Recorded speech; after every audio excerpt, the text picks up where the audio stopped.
My family didn't invite me to Christmas. It's for successful people only, my brother said.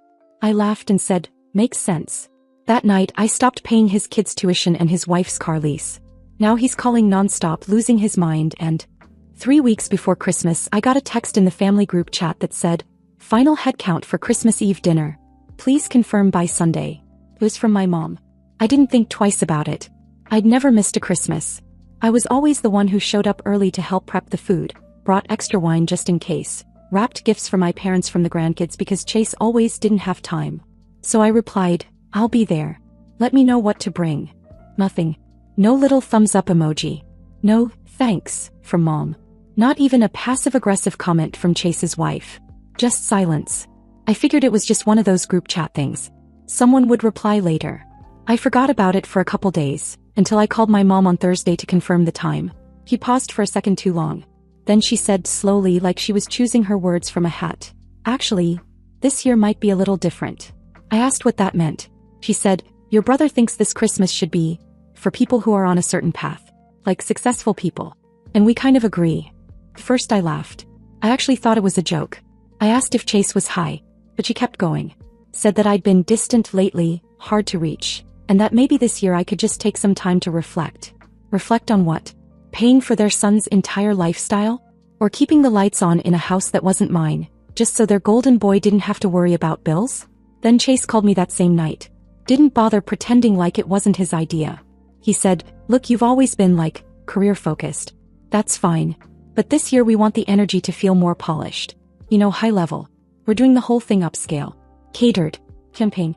No offense, but you show up in jeans and talk about your software job and nobody even knows what you do. I was quiet for a few seconds. Then I laughed once. Just one sharp, honest laugh. Told him, makes sense. Then hung up. I didn't cry. I didn't even get angry. I just opened my laptop and got to work. First I logged into the tuition portal. I'd been paying both of Chase's kids' private school tuition since his wife took time off to find herself 2 years ago. I deleted my card info. Next I logged into the lease account for his wife's SUV. Removed my card from that too. Then the grocery delivery service. Gone. And finally the emergency fund I'd set up in a shared savings account under Chase's name. The one he didn't even remember was under my name too. I transferred every cent, nearly $8,000, back to my account. By the next morning the calls started. First it was Chase. He started calm. Hey, something weird's going on with the school payment. Then another call. Is there a glitch with the car lease? They're saying it's overdue. Then texts. From his wife. His tone shifted quickly. From confused to annoyed to desperate. I didn't respond. Then my mom called. 3 times in a row. Left a voicemail saying she didn't want to get involved, but asked if I could be the bigger person and not let a little holiday drama affect the kids. That part got me. I'd been the only one thinking about the kids for years. Chase has been living on a fantasy-level income for half a decade, and I was the one keeping the walls from falling in. Now I was an embarrassment. A problem to exclude. Because I wasn't married, didn't show off, and didn't need their approval. Let them host their fancy Christmas. Let them drink champagne in their rental tuxedos while I watched the walls start to close in on the house of cards I'd been silently holding up for years. That was just the first week. They had no idea what was coming next. On Christmas Eve I didn't cry. I didn't drink myself into a stupor or dramatically watch the snowfall alone like I was in some Hallmark movie. I lit a cinnamon candle, ordered sushi, and watched reruns of Shark Tank. When I opened Instagram later, I knew exactly what I'd find. There they were. All dressed up, pretending to be royalty. Long banquet table, silver-rimmed glasses, white roses down the center. The caption read, "Grateful to celebrate with the most accomplished people I know." Chase's wife was posing next to my mother like they were some kind of debutantes. There was no photo of the kids, just perfectly plated catered dishes and a live band in the background. They really went all in. Chase must have borrowed money from somewhere to pull that off. Or maybe he just assumed the bills could wait. I watched the stories twice. Not because it hurt, but because it was hilarious. These people were taking a victory lap on a track I'd paid to build. The best part? Chase's wife posted a reel. It was her panning across the room, fake laughing at something my dad said, and then turning the camera on herself with a glass of champagne. The option? Surround yourself with people who reflect your level. Reflect your level? I screenshotted that one. I wondered how their level was going to handle January. Because by then the tuition bills would hit, the car lease would default, the emergency fund would be empty, and the insurance on their precious little Lexus would lapse. I'd given them everything, quietly without conditions. And now they wanted to toast to success, while cutting out the person who had actually built the safety net they'd been walking on. Let them. I spent Christmas Day cleaning my apartment. It felt good. I deleted the rest of the photos from the night before, vacuumed, watered my plants, and finally opened the gift I'd bought myself weeks earlier. A vintage leather briefcase I'd been eyeing for months. No one to pretend to be grateful for it. Just mine. 3 days later I got the first call from the school. Not Chase. The school secretary. She said the January tuition hadn't gone through and asked if I had a new payment method. I told her I was no longer involved and gave her Chase's number. He sounded surprised. By December 29th, Chase finally called. He started light, like nothing had happened. Hey, weird thing, school's saying the card on file didn't work. Just wanted to check in on that. I didn't answer. 2 hours later he texted. Monica, did something happen with the lease?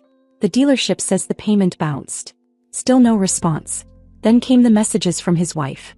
They got increasingly unhinged. First passive-aggressive, then outright aggressive, finally pleading. I stayed quiet. I waited for New Year's Day. That's when Mom called. She opened with something like, "We didn't mean to hurt your feelings." Then she pivoted to how things are getting a little tight for Chase and how it's not the kid's fault. She said, "Maybe you could just help this one last time." I said, "You're right. It's not the kid's fault. It's yours." Then I hung up. The next morning I got an invitation. Not a normal invitation. An actual printed envelope hand-delivered for a family meeting at my parents' house on January 2nd. Like they were hosting a corporate merger. I went. Not because I owed them anything but because I wanted to look them in the eyes while they squirmed. When I walked in I didn't sit. Chase was on the couch looking like he hadn't shaved in a week. His wife wasn't there. My mom had that look she gets when she's about to lecture someone but wants to sound gentle.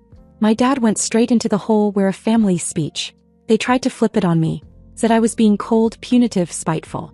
My mom said I'd always been the mature one and asked why I couldn't be that now. Then Chase said it. He said it quietly but it cut through all their noise. He stood up and said, "I messed up. I used her. We used her." And just like that the room changed. When Chase said those words, the room dropped into a kind of stillness I hadn't felt around my family in years. I messed up. I used her. We used her. He wasn't looking at anyone but the floor. My mother opened her mouth like she was about to object, but then closed it again. My father shifted in his seat, visibly uncomfortable, like Chase had just aired something filthy in front of a guest. But I stayed silent. I wanted to see what he would do next without anyone rescuing him from the truth. He kept going. He said he never meant for it to get this far, but that's exactly what made it worse. That I made it easy, too easy. He said he'd convinced himself that it was just temporary, that I was doing fine anyway, that helping him and his family didn't really cost me anything. Then he said something I hadn't expected at all. He said, "Every time you gave it made me feel smaller. And instead of being grateful I got resentful. Because you were doing everything I was supposed to be doing for my own family. And you didn't even need to." No one moved. My mom looked like she was trying not to cry but it felt like it was for the wrong reasons, like she felt bad for him. He admitted they knew the school tuition wasn't sustainable. That they'd had discussions about asking you for less, but they always found some excuse. He admitted his wife didn't like that I was the one covering everything, but she liked the money too much to push him to stop taking it. Then he said something that I'll never forget. "You could have said no. But we all knew you wouldn't. So we stopped even pretending to deserve it." I just stared at him. I didn't cry. I didn't yell. I just watched a man try to put his pride back together without asking me to glue it for him. My mom jumped in finally. He tried to steer it back. Said this wasn't about the past, that this was a family emergency, and family steps up. I asked her where that attitude was when they planned an entire catered Christmas Eve party behind my back and pretended I didn't exist. She didn't answer that. I said I wasn't there to talk about tuition or groceries or leased cars. I wasn't there to fix anything. I told them I came to listen and I did. Then I said this. The support is done. All of it. There won't be another transfer. Not this month. Not ever. My dad muttered something about me being ungrateful. I turned to him and said I wasn't the one who should be feeling gratitude in that room. Before I left, Chase stood up again. He didn't ask me to reconsider. He didn't beg. He just said, "I'm gonna fix it. On my own. I owe you that." That was the only sentence I believed. I walked out of their house that night not feeling triumphant, not angry, just finished. Like I'd finally closed a door I should have never opened. 3 days later I got a text from Chase. It was short. Picked up a second job. Warehouse night shifts. Gonna be tight but we'll figure it out. I'll pay what I can. Don't worry about us anymore. I didn't reply. Not because I didn't care, but because for the first time in years I didn't need to. He was finally becoming someone who could stand on his own. By the second week of January, the silence felt different. It wasn't cold anymore. It was alive. Something was shifting, and this time I didn't have to lift a finger to feel it. I didn't hear from Chase. Not a text. Not a call. But I started noticing things. Little ones at first. The private school his kids went to, their website listed the current student body in the newsletter they sent out every Monday. I skimmed it out of pure curiosity and saw both kids' names were missing. Just gone. No announcement, no explanation. One week they were there, the next they weren't. Then a mutual friend from college, someone I hadn't seen in years but who somehow still followed me on LinkedIn, sent a message that said, "Hey, weird question, but is your brother really working at the Green Street Distribution Center? I thought he ran some construction business." I didn't reply, but I smiled. The warehouse job wasn't a bluff. And then came the real surprise. One night, I got home late from work and there was a yellow padded envelope on my doorstep. No postage. No address. Just my name in thick black marker. Inside was a stack of receipts. Tuitions, grocery bills, lease payments, Venmo screenshots, even a few old emails where I'd approved auto renewals. Some of them were years old. On top there was a note. Handwritten. Short. "I don't know how I let it get this far. But I'm going to pay you back. Even if it takes me 5 years." No signature. Just that. It took me a second to realize what I was looking at. He had gone through his emails, his accounts, his wife's phone, whatever it took, and pulled every single receipt he could find with my name on it. He wasn't just trying to fix things. He was auditing his own failure. 2 days later, my mom showed up at my apartment uninvited. She had one of those Tupperware containers filled with the soft, pale cookies she always made at holidays. I hated those cookies. She knew it. But she always made them when she was nervous. She didn't come inside. She just stood in the hallway holding the container and looking like she'd aged 10 years in a month. She said, "Your brother told me what he did. What he's trying to do now. He didn't ask me to come here, I wanted to." I didn't say anything. She went on. Said that when I stopped paying, it was like the entire family snapped awake. That they had built a version of me in their heads. Monica the reliable, Monica the overachiever, Monica the walking wallet. And when that version stopped showing up, they didn't know how to deal with the real one. Then she told me something I didn't expect. Chase's wife had left. Not for a weekend. Not for a reset. She'd packed up the kids, moved in with her sister across state lines, and said she wasn't coming back until Chase figured out how to live without Monica's money. Apparently she'd known all along. About the tuition, the lease, the groceries. She just chose to act like it was all part of some family agreement. And now that it was gone, so was she. I stood there in the doorway holding that stupid container of cookies, realizing that for the first time, Chase was entirely alone. No safety net. No applause. No one looking the other way. And he hadn't cracked. He hadn't called me. He hadn't begged. He was working nights and sleeping during the day and sending me envelopes of receipts like someone confessing to a lifetime of theft. That night, I called a friend who runs a program that helps single dads find affordable daycare and job placement. I didn't give her his name. I just asked if they had openings. Told her I'd pass along the info if I found someone who needed it. I wasn't planning to step in again, but I was watching closely, because revenge wasn't the point anymore. Redemption was starting to look more interesting. By the third week of January, something was different. Not loud, not dramatic, just quiet in a way that made you notice it. No more frantic calls from my mom. No texts hinting at guilt. Not even Chase's wife on social media with her passive-aggressive quotes about boundaries and choosing peace. It was as if the whole family went into hiding. And then Chase started paying me back. The first envelope came on a Wednesday. Another padded one, no return address, left in front of my door. Inside, a money order for $200 and a folded piece of notebook paper with 3 lines scribbled on it. 1 week at a time. Not charity. Not pride. Just owning it. I stared at it longer than I should have. The amount wasn't much, not compared to what I'd given them over the years. But the fact that he went out of his way to send that, to handwrite it even, meant something. Then I started hearing things. A coworker of mine who lived near Chase's neighborhood said she'd seen him biking to work in the early mornings, even in the cold. Said he didn't look like himself. Said he looked like someone trying to be better than who he'd been. Then another envelope came. Same format. Another $200. And the note was shorter. Warehouse jobs permanent now. They offered me extra shifts. Taking them. I still didn't respond. Not because I was angry, because I didn't want to say anything until I was sure this wasn't a phase. I needed to know this wasn't about guilt. I needed to see that this time he was showing up even when no one was watching. And then one night I ran into him. It was random, at a grocery outlet I rarely visited. He was standing in front of the freezer aisle, loading up on generic frozen meals and diapers. His clothes were plain, his hair a little longer than usual. He looked tired but alert. Present. He saw me. We both froze. Then he nodded. I nodded back. He didn't walk over. Didn't say a word. And that silence, that moment, it said more than any speech ever could. I left without saying goodbye. That weekend my dad called. I almost didn't answer. But something told me to pick up. He didn't start with small talk.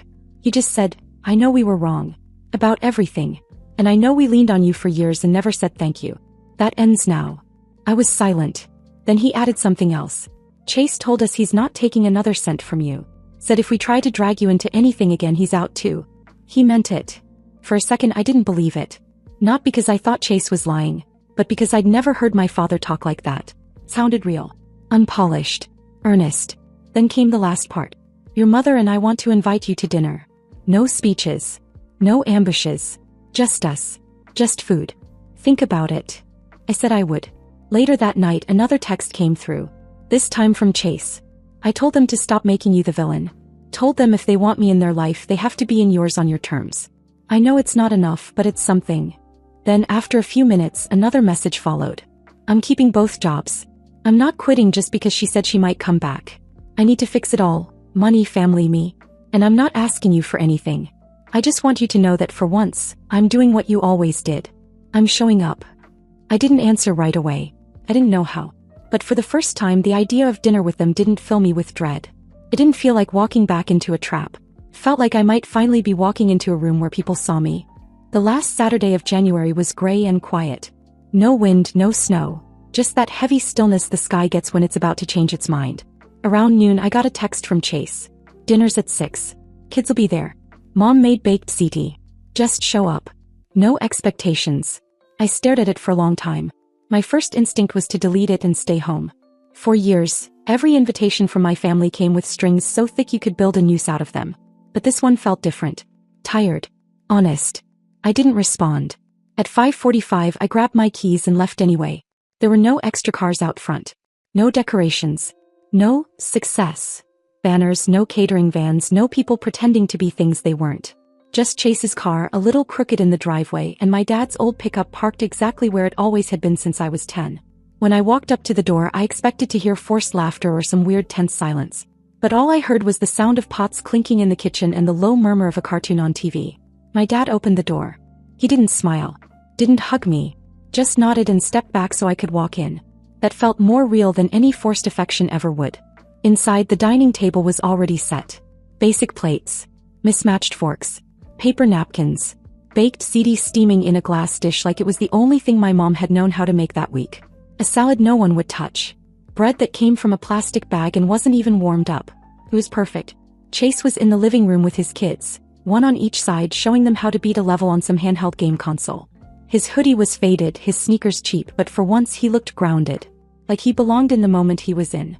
His kids saw me and froze for a second, unsure. I waved and they waved back. Not out of politeness, just because they didn't know what else to do. I hadn't seen them since before Christmas. I wondered if they knew why. We sat down to eat. No speeches. No one tried to make a toast. My mom asked if I wanted water or wine. I picked water. She didn't push it.